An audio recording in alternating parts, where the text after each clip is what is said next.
Assalamualaikum warahmatullahi wabarakatuh. Perkenalkan, nama saya Devia Juliana dengan NPM 2121010133. Di sini saya akan menjelaskan tentang materi dasar-dasar peradilan tata usaha negara dan sengketa peradilan tata usaha negara.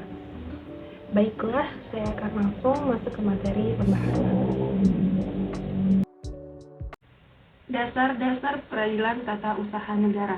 Dasar hukum peradilan tata usaha negara. Yang pertama ada pembukaan Undang-Undang Dasar 1945 alinea keempat dan cita-cita negara. Kemudian ada pasal 24 dan 25 Undang-Undang Dasar 1945.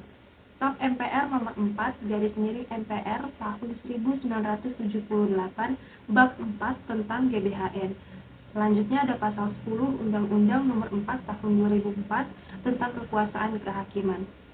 Kemudian ada Undang-Undang nomor 5 tahun 2004 tentang Mahkamah Agung.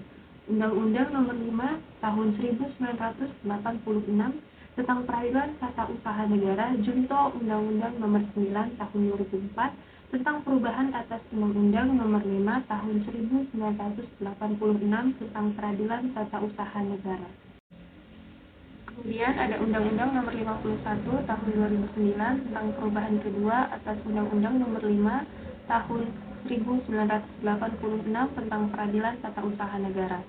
Selanjutnya Undang-Undang nomor 10 tahun 1990 tentang pembentukan Pengadilan Tinggi Tata Usaha Negara Jakarta, Medan, dan Ujung Pandang. Selanjutnya Kepres nomor 52 tahun 1990 tentang pembentukan Pengadilan Tata Usaha Negara Jakarta, Medan, Palembang, Ujung Pandang.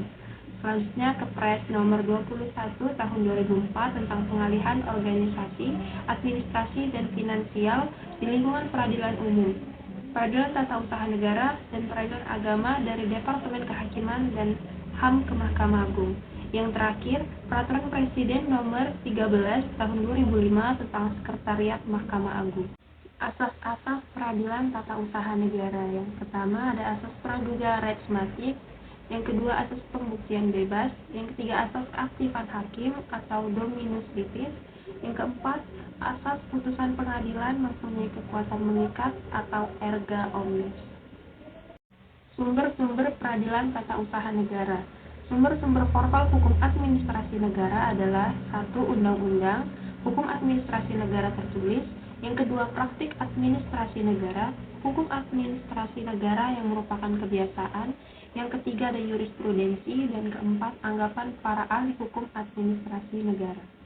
Persamaan dan perbedaannya dengan peradilan lain. Perbedaan itu antara lain 1. Peranan hakim yang aktif karena ia dibebani tugas untuk mencari kebenaran material. Yang kedua, adanya ketidakseimbangan antara kedudukan penggugat dan tergugat. Ketiga, sistem pembuktian yang mengarah kepada pembuktian bebas. Keempat, gugatan di pengadilan tidak mutlak bersifat menunda. Yang kelima, putusan hakim tidak boleh melebihi tuntutan penggugat. Keenam, putusan hakim tidak hanya berlaku bagi para pihak yang bersengketa, tetapi juga berlaku bagi pihak-pihak yang terkait. Ketujuh, para pihak yang terlibat dalam sengketa harus didengar penjelasannya sebelum hakim membuat keputusannya.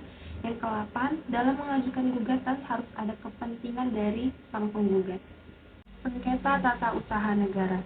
Sengketa tata usaha negara diatur dalam pasal 1 angka 4 Undang-Undang nomor 5 tahun 1986 yang sekarang menjadi pasal 1 angka 10 Undang-Undang nomor 51 tahun 2009. Unsur-unsur sengketa tata usaha negara itu yang pertama, sengketa yang timbul dalam bidang tata usaha negara.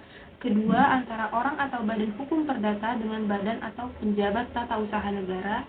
Yang ketiga, sebagai akibat dikeluarkannya KTUN, termasuk sengketa kepegawaian berdasarkan peraturan perundang-undangan yang berlaku. Sengketa tata usaha negara itu ditimbulkan oleh adanya suatu keputusan tata usaha negara.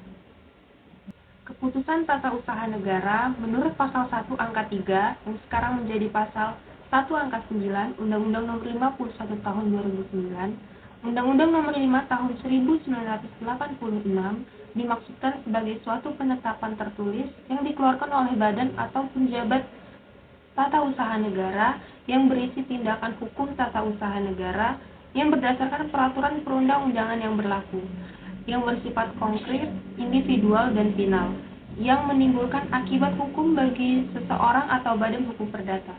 Unsur-unsur keputusan tata usaha negara berdasarkan pasal 1 angka 3 dan penjelasannya Undang-Undang Nomor 5 Tahun 1986 adalah: 1. Penetapan tertulis. 2. Dikeluarkan oleh badan atau pejabat tata usaha negara. 3. Berisi tindakan hukum tata usaha negara. 4. Bersifat konkret, individual, dan final. Sekian penjelasan dari saya. Terima kasih. Wassalamualaikum warahmatullahi wabarakatuh.